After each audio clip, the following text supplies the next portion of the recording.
In the Ottoman harem, the most dangerous thing was not angering the Sultan, but becoming his favorite. The ruler's love was not a reward, but a target on your back. A favorite instantly became the epicenter of hatred and intrigue for hundreds of jealous rivals who saw her as the main obstacle to power. The survival statistics are ruthless. It was the Sultan's favorites who most often fell victim to conspiracies and secret assassinations, not the inconspicuous servants. This raises the central question. Why did a system where women were the most valuable property not protect them, but instead encourage their mutual destruction? In 2 minutes, we will uncover the first mechanism of this machine, the invisible pyramid of power that decided who would live and who would die. This paradox raises two intractable questions. First, how could Sultan Ibrahim I, for whom the harem was his greatest treasure, personally order 280 of his concubines to be drowned in the Bosphorus in a single night? Second, how could a system with no formal laws to protect women develop a ritual of execution as sophisticated and symbolic as drowning in a bag of shame with a snake or a cat? This is not chaotic cruelty, but part of a hidden code. We will crack this code and give you 7 keys to understanding it. You will learn to see not madness, but the ice-cold logic of power. Ibrahim I's order will make sense in the 5th section, and the secret of the bag of shame will be revealed in the finale. For the same offense, such as a defiant word, one concubine might receive a reprimand, while another was brutally beaten. This was not lawlessness. This was the first law of the harem. It was not what you did that mattered, but who you were. At the top of this invisible pyramid stood the Valide Sultan, the ruler's mother. Below her were his favorites, then the ordinary concubines and servants. But this was not a social ladder. It was a judicial one. The Valide Sultan was the supreme judge, whose word was valued more than the Sultan's own. Her verdict, based on advantage rather than law, was final. An accusation from an influential rival automatically became a death sentence for someone of lower rank. The harem's hierarchy worked like the law of gravity. The higher you were, the harder your rival would fall, even if the push was insignificant. But what if the offense was so minor that it seemed no one would even notice? To understand this, you must see the harem through the eyes of a new arrival. Her world is filled with a luxury she could never have dreamed of. Silk, gold, exquisite food. She sees smiles, hears laughter, and believes she has entered paradise. In this atmosphere, she relaxes, forgetting she is in the heart of a foreign power. And then comes the turning point. She accidentally breaks a vase or laughs too loudly. In an instant, the smiles are replaced by icy glares. Paradise turns into a prison. It is in this moment that she realizes the Khalifas and eunuchs are not servants, but ruthless overseers. She remembered that moment. The chime of shattering Chinese porcelain, the sudden silence of her friend's laughter, and the cold, appraising gaze of the Kislar Aga, which carried more weight than the Sultan's own anger. Punishments for such transgressions were not only cruel, but also humiliating. The most common of these linked the harem to an army barracks, falaka, a beating on the soles of the feet with rods. This fact shatters the image of a place of luxury and refinement. The victim was seated, her feet secured in a stock, and then struck on her bare soles with a thin stick. Reports from European ambassadors proved that falaka was not a punishment reserved for a select few. It was used extensively for any reason, from poor cleaning to a defiant glance.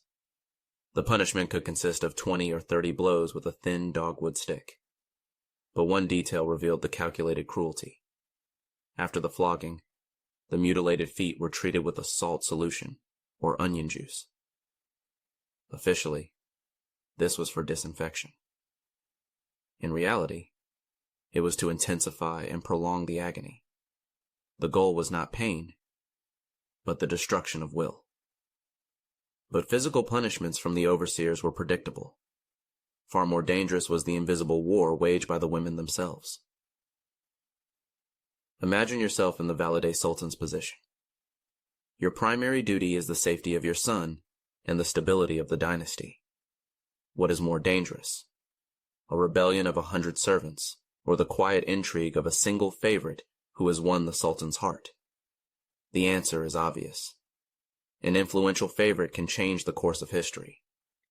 The true purpose of the hierarchy was not justice, but protection. The Valide Sultan and the Kislar Aga brutally suppressed any attempt by individual women to rise, seeing them as a direct threat. The system pitted the concubines against each other. As long as they waged war over minor privileges, they could not unite and threaten the supreme authority. The system worked like a gardener who deliberately plants trees close together. Instead of growing up towards the sun, they begin to fight each other for light and resources, remaining weak and manageable. This internal war was fought not with swords, but with whispers and poison. And its rules were even more ruthless. A concubine accidentally breaks the Sultan's favorite Persian vase. What is the price of this mistake? Logic suggests she would be scolded, perhaps made to work off the damage. In any large household, which the palace was, incidents happen. The senior Khalfa gives the girl a stern reprimand.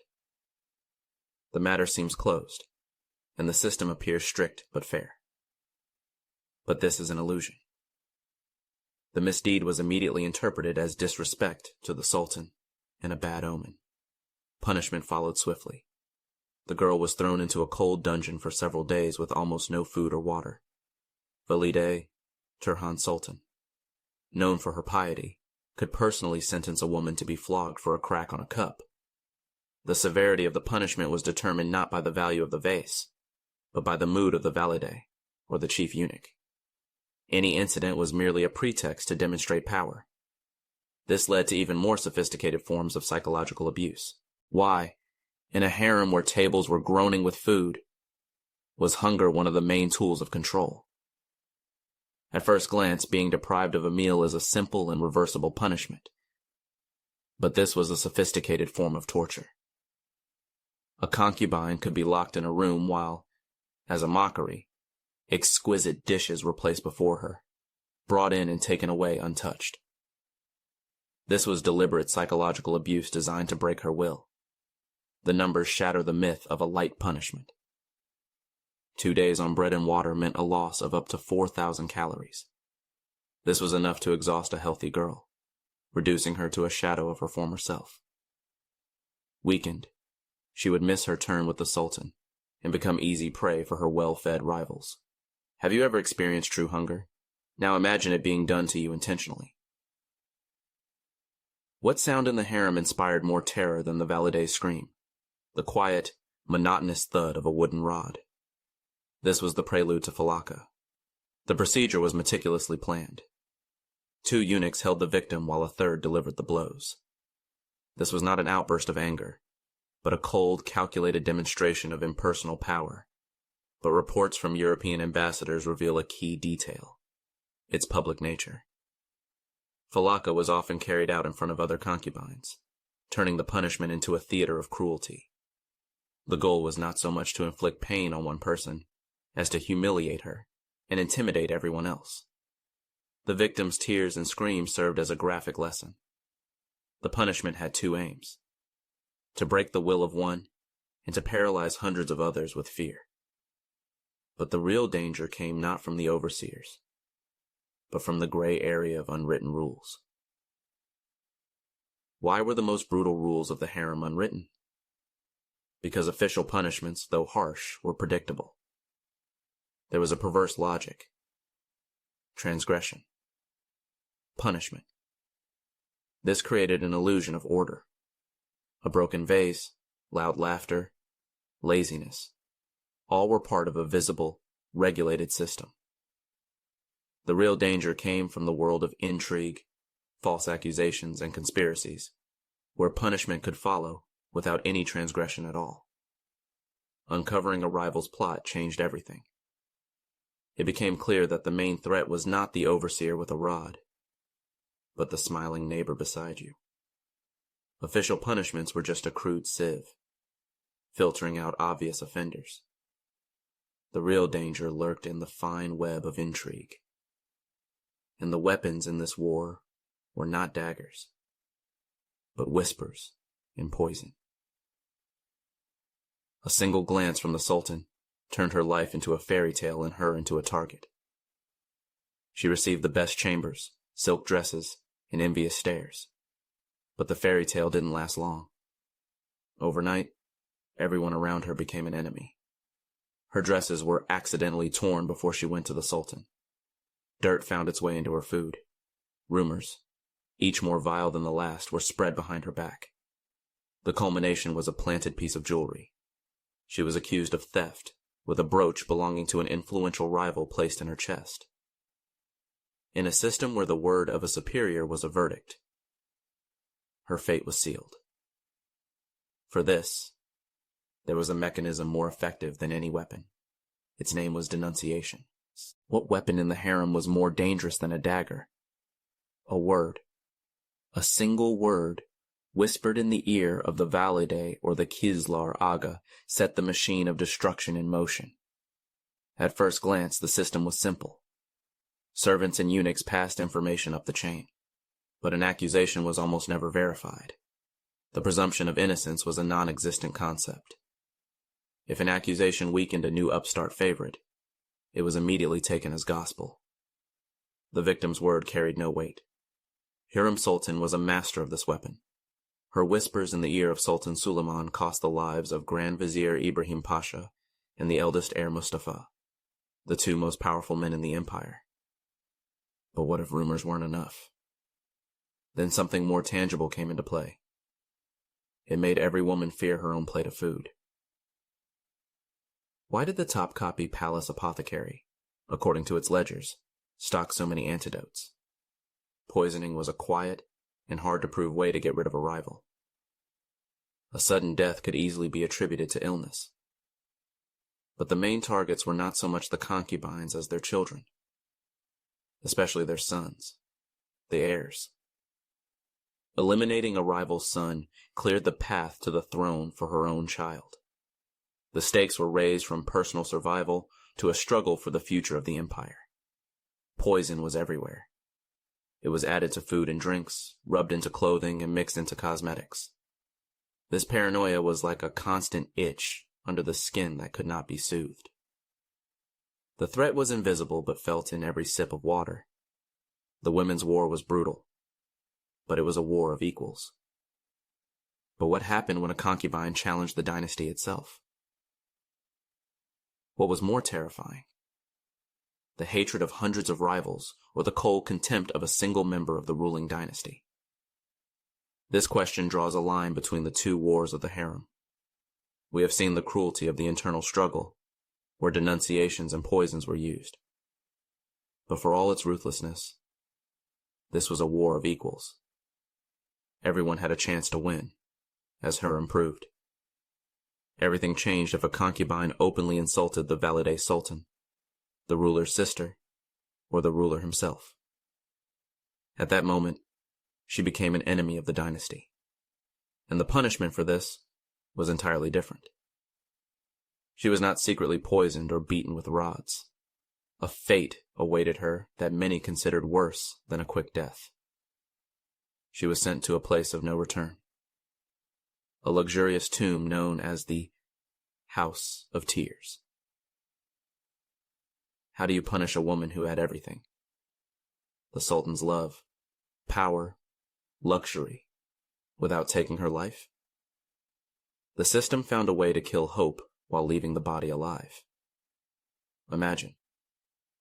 An influential favorite at the peak of her power makes a mistake, publicly contradicting the Valide. Everyone freezes, awaiting the order for execution.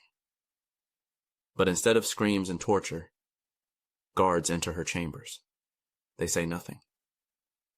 The chief eunuch simply points to a windowless carriage waiting in the courtyard.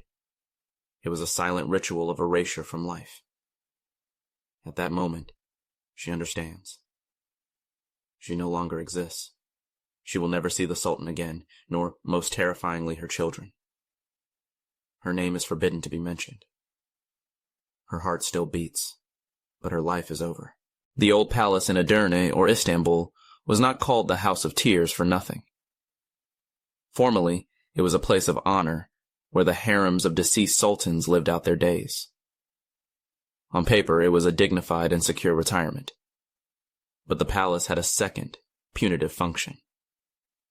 Disgraced favorites, sisters, and even mothers of sultans were exiled here, completely cut off from the world. Their names were struck from the records. It was oblivion in life. And the cruelest part?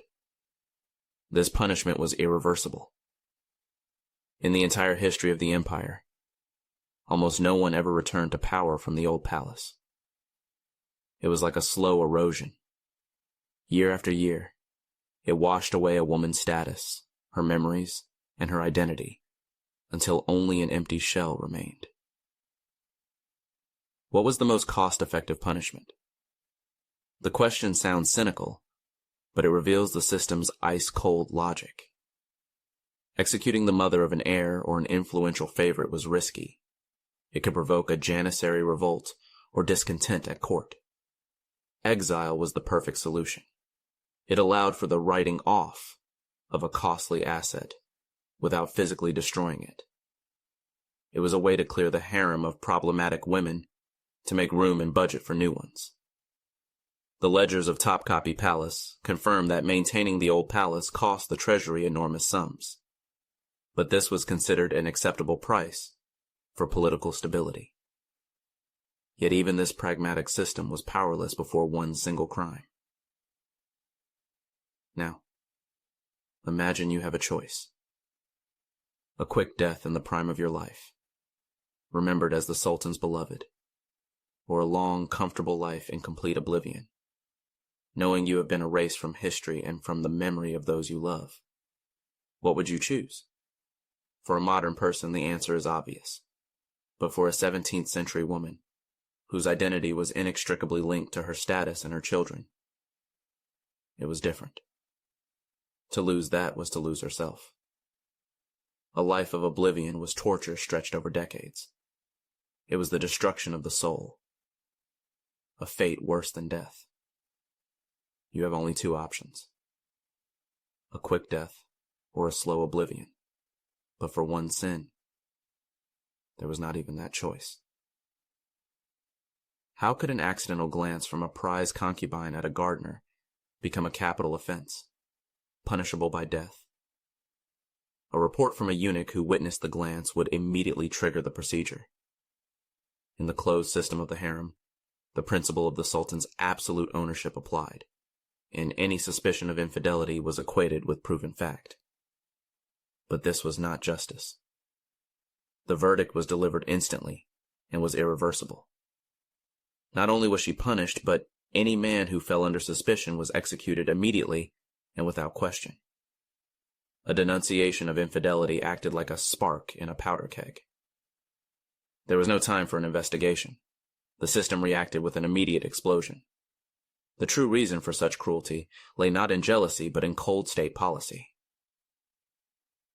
Why was a concubine's infidelity considered a more dangerous crime than a grand vizier's conspiracy? The answer changes everything. The harem was not a bedroom. It was a factory for producing heirs.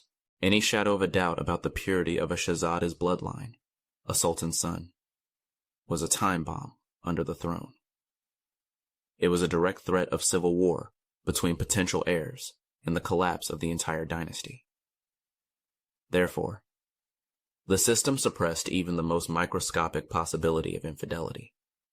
A concubine was not a lover, but a strategic state resource. Her infidelity was not adultery, but an act of sabotage against the state, equivalent to an attack on the dynasty.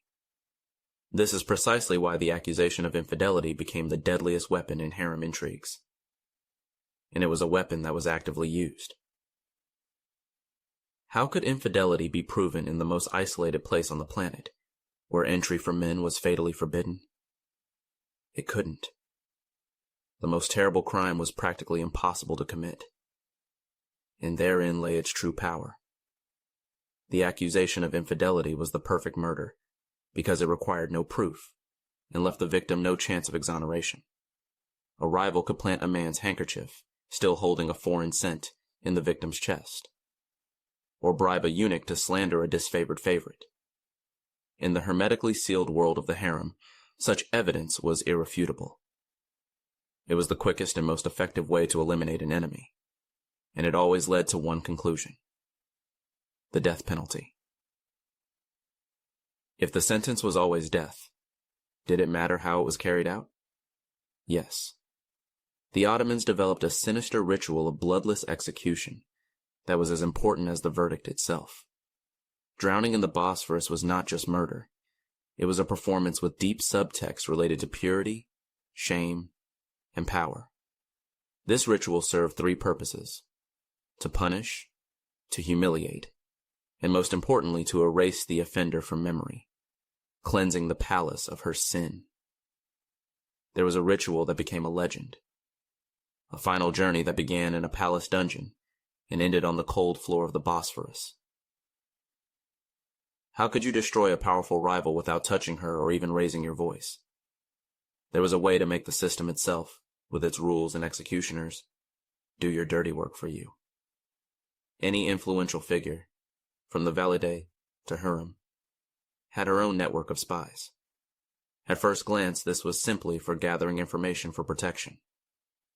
But the true purpose of these networks was far more sinister. They created false accusations. An accusation against a servant from Mahidevran's circle for a minor theft would be inflated into a conspiracy. This struck not at the servant, but at her mistress's reputation. It was like managing a river. A clever intriguer didn't break the dam, but dug a small channel, directing the full force of the punishment system toward the shore, where her enemy stood. How did the powerless slave Harem orchestrate the execution of Grand Vizier Ibrahim Pasha, the second most powerful man in the empire? It was not an intrigue, but a brilliant psychological operation that lasted over 3 years. Harem made no direct accusations. She methodically drew Sultan Suleiman's attention to the vizier's real displays of pride, but interpreted them as an insult to the dynasty. After another of Ibrahim's triumphs, she didn't criticize him, but admiringly recounted to the Sultan the rumors of how the people called the vizier the second Sultan. She wasn't lying. She was changing the context. Eventually, Suleiman himself saw treason in his friend's actions and ordered his execution. Harem had cracked the system's code. But there was one type of sentence that even she feared. Why, in the harem, was the accusation itself feared more than the punishment? Because the presumption of innocence was non-existent. If someone higher in the hierarchy accused you, you were automatically considered guilty. No proof was required. But even if a concubine miraculously managed to clear her name, it no longer mattered. The stain on her reputation remained forever. She lost trust, the Sultan's favor, and became an outcast, a living ghost in the palace. In the Topkapi Palace archives, there are virtually no records of acquittals. An accusation was not the beginning of a trial, but a form of social execution. It destroyed a woman's future, even while leaving her alive. Now it is time to see what a physical execution looked like. We have dissected the hidden laws of this gilded prison. We have seen that the hierarchy was a judicial system, and accusations were weapons. But what was at the top of this pyramid of fear? What happened when all intrigues proved powerless? When it was necessary not just to punish, but to erase a person from existence and teach a lesson that all would remember. There was a ritual that became a legend. A final journey that began in a dark chamber of Topkapi Palace and ended on the cold, silent floor of the Bosphorus. Now we will walk this path together with one of its victims, from the first step to the last. Why was it forbidden for the blood of a concubine, even one sentenced to death, to touch the sacred ground of Topkapi Palace? Spilled blood from a harem woman was considered a bad omen for the dynasty. For the palace, it was like poison entering the body. Drowning, however, was like an exhalation, a way to dispose of an unclean element, without damaging the body of the dynasty itself. The concubine belonged to the Sultan in body. No one but him could spill her blood. Drowning transferred the right to her life to the element of water, turning the execution into an impersonal act of state will. The ritual began in a special chamber. The victim's hands and feet were bound, and a thick hood was placed over her head, silencing her. This was only the beginning. Next came the bag of shame. What could be more terrifying than being sewn into a sack and thrown into the water? What was sewn into the sack with you? The bag itself was made of thick, tarred fabric, weighted with stones to ensure it would sink. But this was not just a method of killing. Sometimes a live black cat or a snake was sewn into the bag with the victim. Her final moments were spent in total darkness, in icy water seeping through the fabric, in agony from the scratches or bites of a panicking animal. The cat symbolized witchcraft, the snake, betrayal. It was the ritualistic destruction of an unclean woman, her complete dehumanization before death. And this ritual was carried out by specific people. Who was the chief executioner of the harem?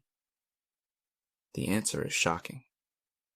The Kislar Aga, the chief black eunuch, whose official function was to protect the women. He was the keeper of order, almost a father figure to hundreds of concubines. He knew each of them from her first day in the palace. Yet it was he and his subordinates who personally carried out the sentence. In the dead of night, without witnesses, they would take the sack with the victim, load it onto a boat, and row to the middle of the Bosphorus. This was their routine duty. The boat would stop at the deepest point. Several eunuchs would wordlessly lift the heavy sack and drop it into the black water. For them, it was just a job. But sometimes, this job became a mass operation. Can one man, upon waking in the morning, order the execution of his entire harem of hundreds of women? The Sultan's power was absolute. His word was law. In reality, surpassed all speculation. In 1648, Sultan Ibrahim I, according to one version, ordered up to 280 concubines to be drowned in the Bosphorus. The reason? He simply wanted to refresh the harem. This is no longer a question of guilt or punishment. It is a demonstration that the lives of hundreds of women, their hopes, fears, and fates, were worth nothing in the face of one man's momentary whim. This episode definitively and irrevocably shatters any romantic myth about the harem, leaving only cold horror. We have walked through horror to see the ice-cold logic. Now let's assemble all the pieces of this mechanism into a single survival code, consisting of 7 rules. The first 3 are the foundation. Rule 1. Know your place in the hierarchy. This isn't about humility, but about sober calculation. You had to know exactly whose word could destroy you and whose opinion was worthless. Rule 2. Remember that there are no small mistakes. A broken vase was not just a misstep, but a pretext for your enemies to use the full power of the hierarchy against you. Rule 3.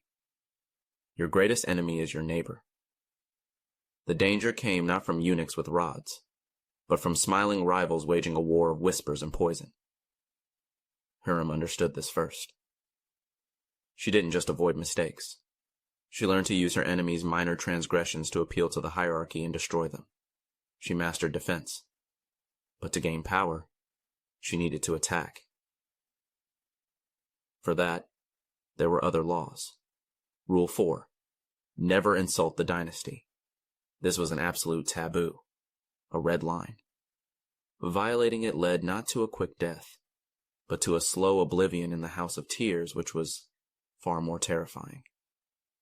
Rule 5. The most important. Even the shadow of a suspicion of infidelity means death. This was the only unforgivable sin. Threatening the very foundations of the empire, Harem never crossed these lines herself. Instead, she masterfully led her enemies to them. She didn't accuse Ibrahim Pasha of treason. She presented his pride as an insult to the dynasty, knowing the system itself would carry out the sentence. This was the pinnacle of intrigue. Harem acted like a master who understands the laws of gravity. She didn't push her enemy off a cliff. She merely nudged him toward the edge, knowing the system itself would complete the fall. She had cracked the code. But what was the ultimate goal of this ruthless machine? The answer lies in the final rules. Rule 6. Execution is not murder, but a ritual. Drowning in a sack was not an act of cruelty, but an impersonal mechanism that erased the offender from history, cleansing the system. In Rule 7, the key to everything. There is no justice, only weapons. All the laws, rituals, and punishments were not elements of justice, but tools in the struggle for power. This provides a direct answer to the main question. Why did the harem function like a brutal prison? Because its purpose was not the happy life of women, but the fulfillment of a state task, the production and protection of legitimate heirs. The women were not the purpose, but a resource. In the entire history of the dynasty, only about 40 women received the title of Haseki. Thousands of others were nameless material. Cruelty was not a flaw in the system. It was the system. We have seen how this machine worked. But what was its main driver? We have journeyed from myths of an Eastern fairy tale to an understanding of a ruthless machine of power. We have seen its rules, its victims, and those who managed to crack its code. Now you face the ultimate question. On one hand, there is a well-oiled impersonal system, with its hierarchy and rituals, which seems to have operated on its own, grinding fates into dust. On the other, there are the personal ambitions, fears, and cruelty of specific individuals. A powerful Valide, the brilliant intriguer Harem, or the mad Sultan Ibrahim. So what truly governed the harem? The ruthless, fine-tuned system of rules, or the will and cruelty of specific people? We won't give a definitive answer. That choice is yours. Write a single word in the comments that you believe was key: system or people. Let's see which was more prevalent in this gilded cage.